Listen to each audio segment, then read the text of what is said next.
Selamat pagi teman-teman, hari ini kita akan belajar bagaimana meneliti perilaku konsumen.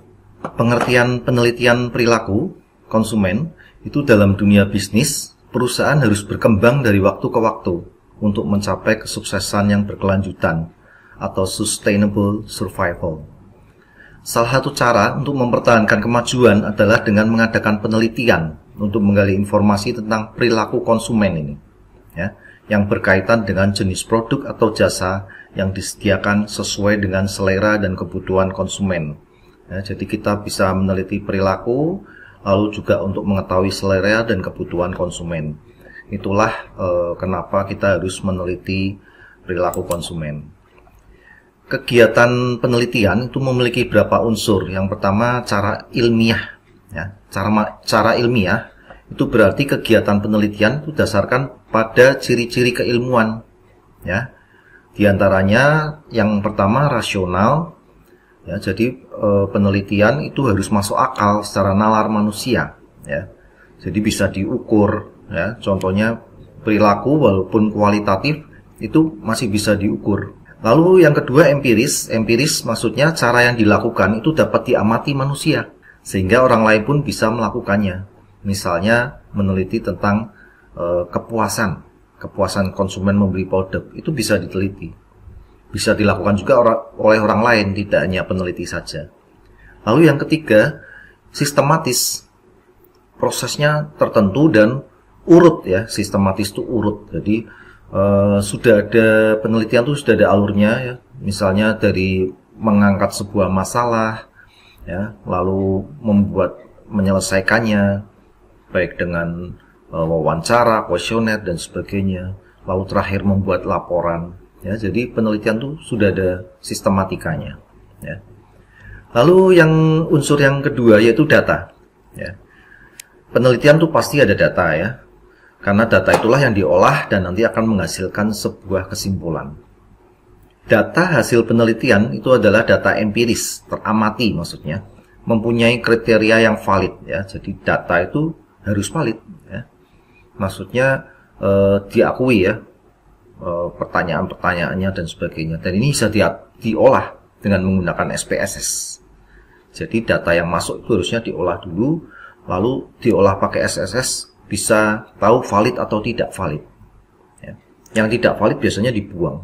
Validitas itu menunjukkan derajat ketepatan antara data yang sesungguhnya terjadi pada objek penelitian, ya. Jadi derajat ketepatan. Untuk mendapatkan data yang valid perlu diadakan pengujian reliabilitas. Kalau reliabilitas itu konsistensi, ajek, ya, keajekan data dalam waktu tertentu. Ya, misalnya saya meneliti mahasiswa pagi dan mahasiswa sore di STIMIK. Itu kalau reliable itu berarti konsisten. Kalau jawabannya mahasiswa pagi dan malam itu sama, itu berarti reliable, artinya konsisten. Lalu objektif yang kedua, kesepakatan dari banyak orang terhadap suatu objek yang sama, ya, jadi objektif, ya. Oke, lalu unsur yang ketiga yaitu tujuan penelitian. Sifat tujuan penelitian itu yang pertama penemuan, ya. Jadi data yang diperoleh memang benar, sebelumnya juga belum pernah ada. Jadi data benar-benar dikumpulkan sendiri oleh peneliti, ya, itu penemuan. Lalu pembuktian. Data yang diperoleh digunakan untuk pembuktian terhadap informasi yang ada. Ya, jadi data yang ditemukan di sini, data yang diperoleh itu diolah, ya, untuk dibuktikan untuk mendapatkan sebuah kesimpulan akhir, ya. Lalu yang ketiga pengembangan. Data yang digunakan untuk melengkapi pengetahuan yang sudah ada, ya. Bisa jadi sudah ada penelitian tapi belum lengkap. Nah, Anda mengembangkan, ya, melengkapi seperti itu. Oke, lalu yang unsur keempat kegunaan tertentu, ya. Data dan informasi itu digunakan untuk memahami, untuk memperjelas masalah yang tidak diketahui, ya, untuk pemahaman. Lalu yang kedua memecahkan, ya, yaitu meminimalkan masalah, ya. Lalu mengantisipasi, berarti mengupayakan agar masalah tidak terjadi. Dari hal tersebut disimpulkan bahwa metode penelitian perilaku konsumen itu dapat diartikan sebagai cara ilmiah untuk mendapatkan data yang valid agar pengetahuan dapat ditemukan dikembangkan sehingga dapat digunakan untuk memecahkan masalah di bidang perilaku konsumen. Ya, inilah kesimpulan penelitian perilaku konsumen itu seperti itu. Ya, jadi dari kita cara mendapatkan data, lalu diolah valid atau tidak, ya, agar dapat ditemukan, dikembangkan, ya, sehingga digunakan untuk memecahkan masalah di bidang perilaku seperti itu. Lalu macam-macam penelitian perilaku konsumen, ya. Ada dua macam penelitian perilaku konsumen, yaitu penelitian eksplorasi, ya.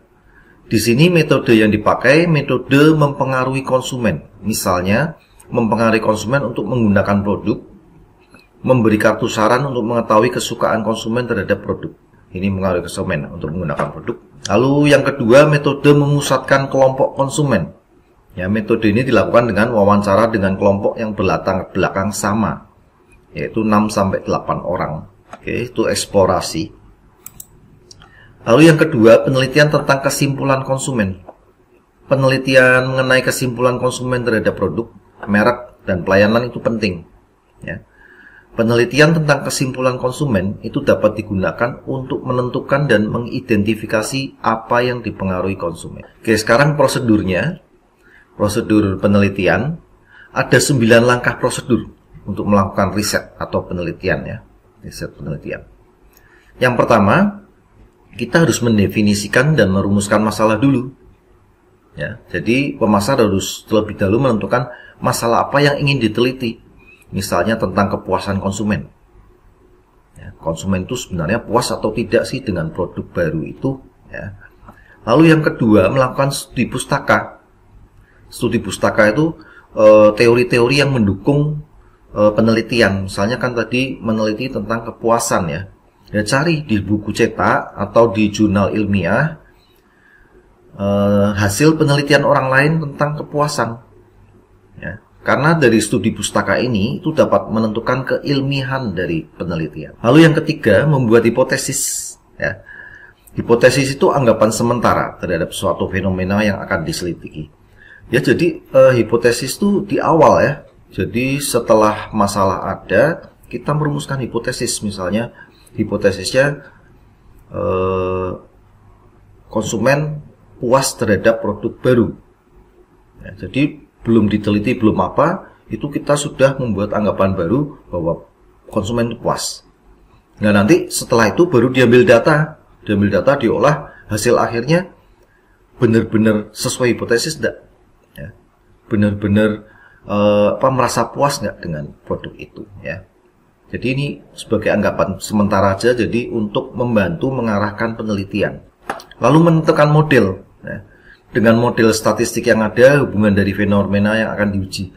Nah, ini modelnya apa ini? Misalnya mau pakai regresi atau pakai korelasi. Ini model penelitian. Modelnya pakai atau cuma deskriptif, ya. Misalnya tadi meneliti kepuasan nih di data. Jadi yang puas nanti berapa orang, yang tidak puas berapa orang. Dari sana nanti kelihatan puasnya lebih banyak atau lebih sedikit. Seperti itu, ya. Lalu yang kelima, mengumpulkan data. Nah, ini inti penelitiannya di sini, ya. Jadi data sebagai bahan baku informasi yang harus dikumpulkan berdasar kaidah yang sesuai. Ya, jadi data harus dikumpulkan dengan benar. Karena ini sebagai dasar informasi. Misalnya dengan menggunakan kuesioner, dengan menggunakan wawancara atau observasi. Nah, ini contoh alat yang dipakai untuk pengumpulan data. Ya, kuesioner, observasi, catatan lab, dan sebagainya. Setelah data terkumpul, langkah ke-6 itu mengolah dan menyajikan informasi. Ya. Jadi ini data diolah nih. Seperti tadi kan, di data siapa yang setuju berapa orang, yang tidak setuju berapa orang, itu mengolah itu.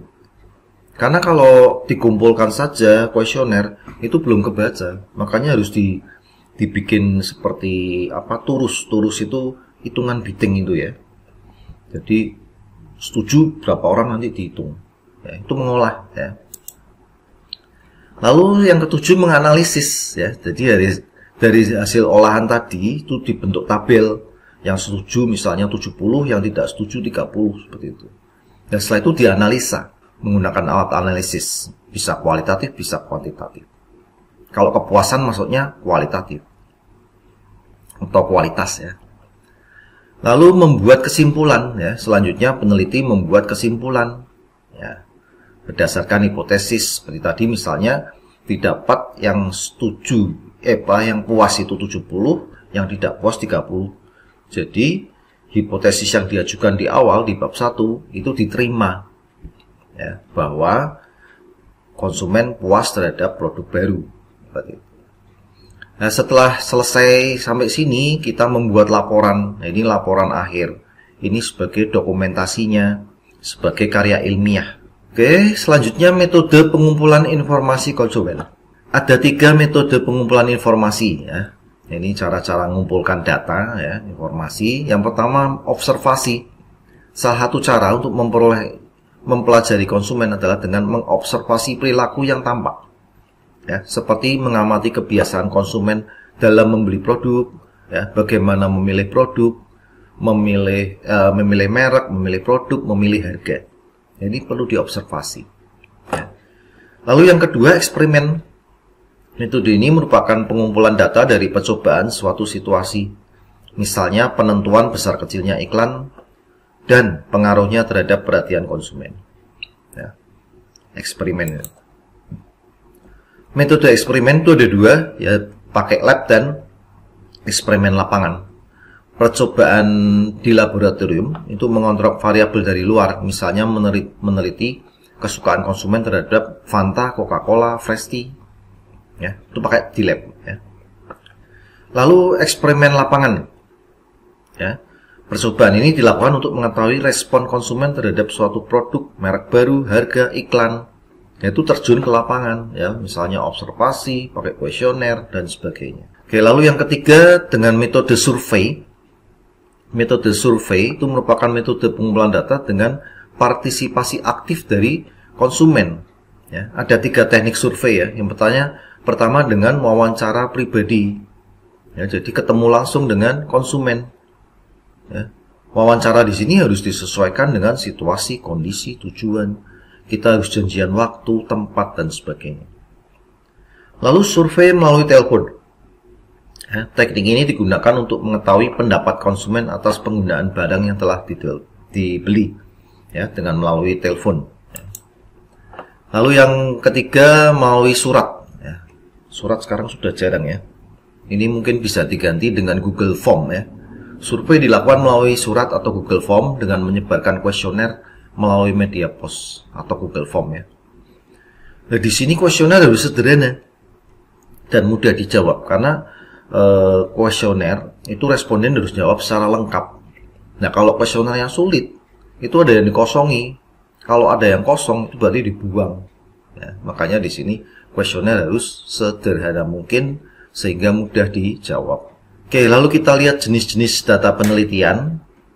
Ada berapa jenis data dalam melakukan penelitiannya. Yang pertama data primer. Data primer itu data yang diperoleh secara langsung dari konsumen. Ya, jadi kita terjun langsung ke lapangan, itu data primer. Ya. Data primer itu berupa opini konsumen, kegiatan, hasil pengujian, dan sebagainya. Nah, yang kedua data sekunder.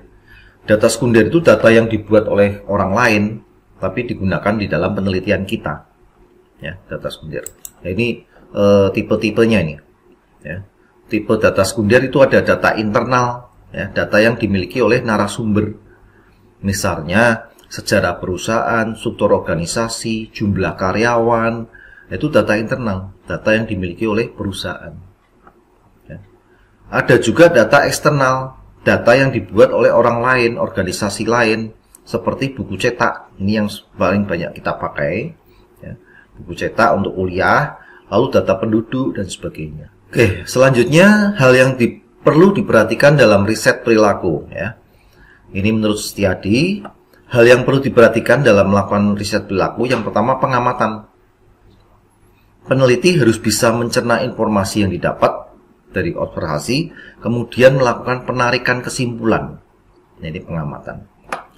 Lalu validitas dan keandalan. Hasil kuesioner harus dilakukan uji validitas dan reliabilitas. Ini tadi sudah dijelaskan ya. Jadi harus valid datanya. Kalau tidak valid ya dibuang kuesioner itu. Ya. Yang kuesioner tidak valid itu dibuang. karena akan mempengaruhi hasil penelitian. Lalu yang ketiga, kategori, ya. Jadi perlu dibuat kategori-kategori untuk mencatat perilaku yang diamati. Ya, misalnya kita mencatat kepuasan konsumen, ya. Dibuat kategori-kategori. Ya. Seperti apa konsumen yang puas, seperti apa konsumen yang tidak puas, seperti itu. Ya. Lalu yang keempat, unit perilaku, maksudnya Anda mau menerima saran dan gagasan orang lain untuk mencapai tujuan, ya. Yang namanya penelitian itu pasti ada revisi atau masukan-masukan dari orang lain. Lalu yang kelima, inferensi peneliti atau pengamat, ya. Maksudnya adalah penarikan kesimpulan oleh peneliti. Yang keenam, generalisasi atau daya tetap, maksudnya pengukuran variabel-variabel yang diteliti. Oke. Lalu selanjutnya, metodologi yang dipakai dalam penelitian itu riset kuantitatif dan kualitatif. Kuantitatif itu maksudnya dengan menggunakan eksperimen, teknik survei, dan observasi. Hasilnya adalah deskriptif. Ya. Sedangkan riset kualitatif atau kualitas itu menggunakan wawancara, kelompok diskusi, dan sebagainya. Hasilnya agak subjektif, jumlah sampelnya sedikit. Oke, itu saja materi penelitian perilaku konsumen. Selamat ketemu di pertemuan selanjutnya. Selamat pagi.